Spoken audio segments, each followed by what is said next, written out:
Vamos relembrar? Estamos chegando ao final do treinamento e eu quero que vocês fixem essa mensagem para levar para o dia a dia de vocês.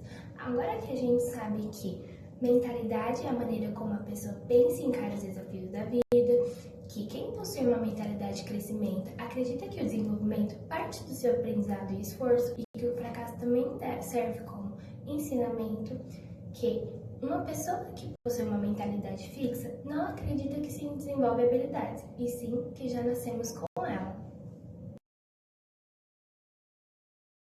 Crianças com mentalidade de crescimento lidam melhor com frustrações e mentalidade se desenvolve na infância com maior facilidade. Por isso, pensem nos filhos de vocês também quando estiverem nesse papel de ensinar.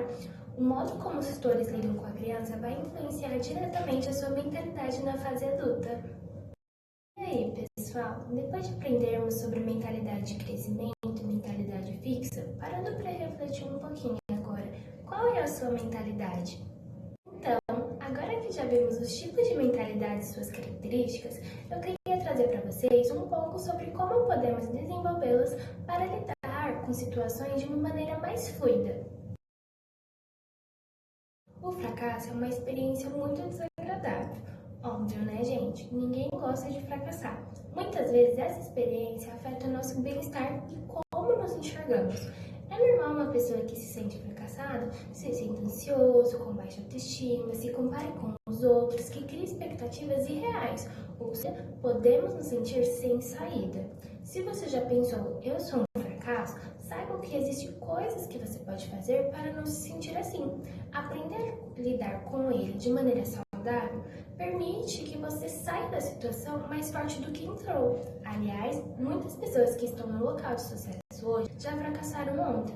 Ninguém chega no topo sem ter aprendido algo no passado com os fracassos. Vamos refletir um pouquinho sobre isso, pessoal? Fracassar dói e tudo bem sentir essa dor quando não conseguimos alcançar o objetivo desejado e temos a tendência de acreditar que não teremos outras oportunidades. Mas seguir esse pensamento faz com que aceitemos que não podemos melhorar e aprender com o fracasso. Aceitar suas emoções é de extrema importância para aprender a lidar com o fracasso. Sentimentos como vergonha, ansiedade e frustrações o acompanham de mãos dadas. E por mais que eles sejam desconfortáveis, não se reprima. Reconheça como você está se sentindo e permita-se sentir-se mal por alguns momentos. Você pode se encontrar pensando que você não tem jeito ou que tentar de novo é desnecessário, mas reformule seus pensamentos. Pense consigo mesmo. Fracassar é uma evidência que eu estou me desafiando a algo difícil e eu consigo lidar com ele e com os meus erros. Aliás, o fracasso pode ser um ótimo professor. Pergunte-se quais lições você pode aprender com essa situação. Garanta que o seu fracasso se torne um aprendizado na sua vida e que esse aprendizado vai te levar a muitos sucessos futuros. E principalmente, enfrente o seu medo de fracassar. Se você passou a maior parte da sua vida evitando fracassar, pode ser bastante assustador quando o contratempo mais significativo acontece. Afrontar seus medos, entretanto, é a chave para sobreviver a essas experiências e para ter uma mentalidade de crescimento. E aí, não se esqueça que os fracassos é algo comum e que possivelmente você irá fracassar novamente em outros momentos. Não transforme um fato numa identidade. Isso é importante. Recentemente, aquele psicólogo Jordan Peterson, né, um cara famoso mundialmente, né, e ele estava criticando um sistema que eles mudaram nas escolas primárias canadenses, de retirar a competição. Tiraram. Então não tem mais, por exemplo, futebol, né, eles fazem competições onde todo mundo vence. Ô louco, não tem o perdedor e o vencedor. Exatamente. E qual a explicação deles para tirar o perdedor e o vencedor? Tirar a frustração do perdedor. Do perdedor. Legal. Pô, mas isso é muito perigoso, cara. É isso que eu queria que você comentasse, né? E o que essa autoridade em psicanálise criticou? Ele disse o quê? Ele falava exatamente isso, que é um perigo você tirar a frustração, porque a frustração ela também faz com que você tenha mobilização e enfrente seus problemas. Isso. E por quê? As frustrações, né, durante a vida, elas vão aumentando. Pô, se você não consegue resistir à frustração de ter perdido um jogo de futebol quando você tinha 8 anos de idade, quem dirá você tomar um não no emprego quando você tem 25? Ou você não passar na faculdade de primeira quando você tem 18? Ou você não ser aceito numa faculdade que você queria, mas ser aceito em outra? Então ele alega que quando você tem a frustração, ela também é importante à medida que é uma experiência que você vivenciará na sua vida, independente daquilo que aconteça. Você não tem uma vida sem frustração. Isso não existe, isso é artificial. No mínimo, você tem que pelo menos tomar um toco de uma menina uma vez. Exatamente. Para você, né, saber lidar com isso. Né? E que é a grande diferença entre desistir e recuar. Né? Desistir é... nem vou competir, eu vou abrir mão porque assim eu fico seguro. Recuar, não. Eu vou dar 2 passos para trás, mas para pegar impulso, porque eu vou pegar impulso e vou me jogar para frente. Então, eu queria que você... Quando as pessoas anseiam muito por alguma coisa, elas passam a sonhar frequentemente com aquilo, idealizar o momento em que se satisfarão seus desejos e como essa realização modificará suas vidas. É algo inevitável. Dessa forma, a reação emocional resultante do fracasso é a frustração, tendo ela um misto de raiva, estresse, falta de confiança e vontade de desistir. Quanto mais tentativas falhas uma pessoa tiver, mais frustrada ela se sentirá. Se não souber administrar esse sentimento, ela pode levá-la a desistir e se esquecer do que tanto almeja.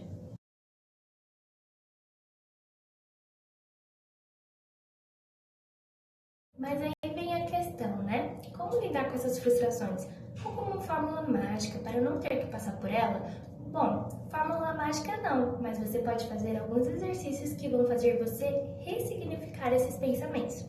Há muitos tipos de problemas que podemos encontrar em nosso cotidiano. Aqueles que temos ciência que podem ser resolvidos, aqueles que não temos certeza de que podemos resolver e aqueles que estão fora do nosso controle.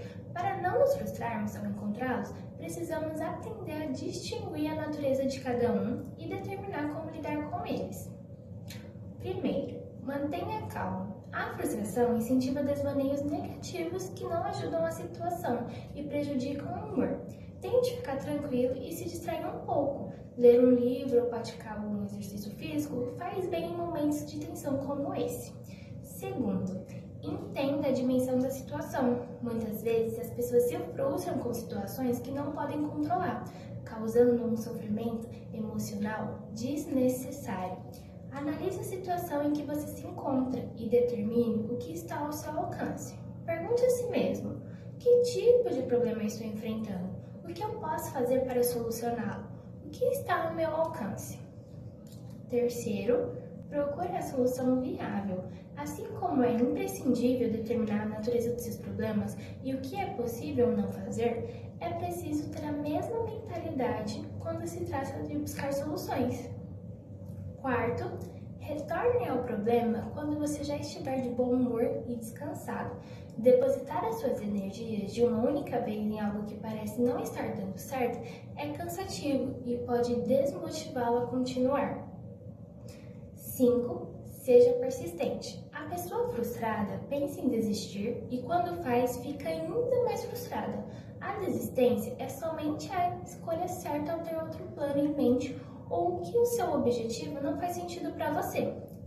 Sexto, tome a decisão e haja. A última dica para lidar com a frustração é agir. Esse sentimento tem a capacidade de deixar as pessoas paralisadas. Para contorná-lo, você precisa agir, mas agir com inteligência. Tome decisões somente após analisar a situação com cuidado. Bom, pessoal, lidar com frustração é difícil, mas tem como lidar de maneiras menos doloridas. Uma pessoa com mentalidade de crescimento não necessariamente deixa de sentir a frustração, mas persiste e encare novamente esses desafios e quantas vezes o necessário.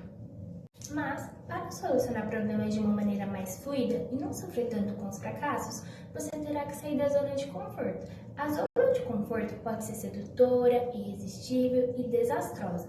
Pode ser definida como a nossa tendência a fazer o que é fácil, cômodo e conhecido, sem a intenção de interromper ciclos viciosos e improdutivos.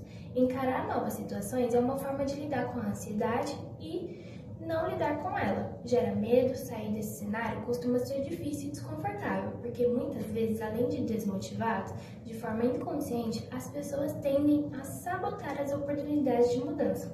Pessoas com a mentalidade fixa vivem nesse local por muito tempo, porque não aceitam novos desafios.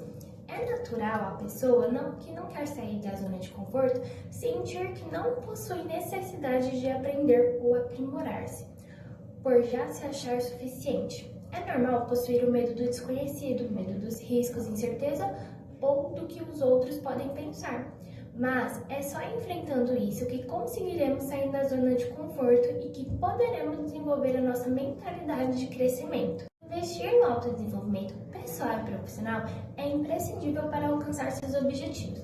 A mentalidade de crescimento acredita que nós sempre temos algo para melhorar. Pode ser uma evolução na carreira, uma mudança na forma como nos relacionamos com outras pessoas ou até mesmo na gestão das nossas próprias emoções. E é em todas essas situações que o autodesenvolvimento entra. Mas e aí? O que o autodesenvolvimento significa em si? Significa tornar-se responsável pelas suas próprias decisões e pela sua trajetória. Sempre que estamos aprendendo e desenvolvendo habilidades e competências técnicas ou comportamentos, estamos nos autodesenvolvendo.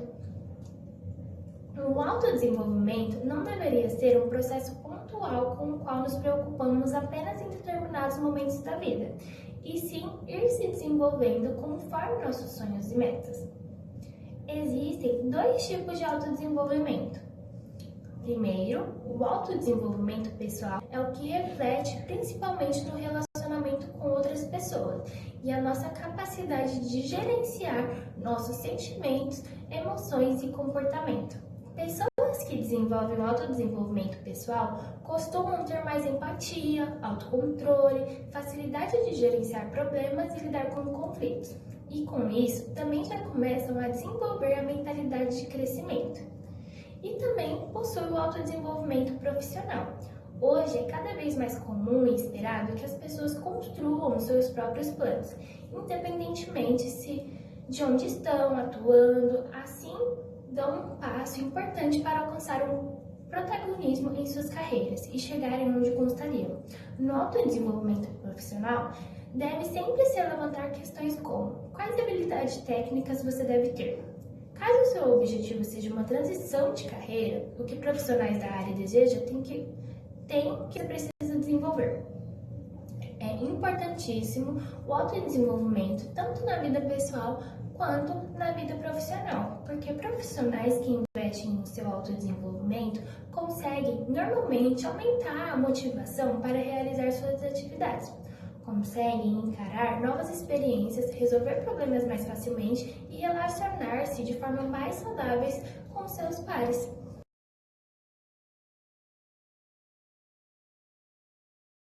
Chegando perto do fim e após levantar todos esses tópicos nesse módulo, podemos fazer a pergunta que não quer calar: como incorporar na vida a mentalidade de crescimento? É possível mudar completamente a sua mentalidade? Bom, sabemos que a mentalidade de crescimento é um tipo de mentalidade onde a pessoa acredita que se desenvolve na vida com esforço e dedicação. Mas como adotar ela na nossa vida? Vamos começar com: comece a encarar mais desafios, entre uma opção mais segura e uma mais desafiadora, opte por sair da sua zona de conforto e encarar o desafio, por mais que seja desconfortável. Questione-se o quanto você vai aprender com esse desafio ao invés de se colocar em uma posição de sofrimento. Se auto-observe. Não sei se você já fez isso, mas comece observando sua própria reação ao encontrar alguém que possui mais conhecimento que você. Por exemplo, um colega de trabalho mais experiente numa empresa nova. Tente sempre aprender cada vez mais com um colega. Possua uma estratégia de identificar oportunidades de aprendizado. Pega aquele momento que você não está sendo produtivo e utilize esse tempo para investir no aprendizado, como, por exemplo, ouvir um podcast sobre o assunto desejado durante um momento de inércia. Cuidado com os rótulos a si mesmo. Isso pode ser um grande gatilho para a mentalidade fixa. Não limite a sua capacidade colocando um rótulo.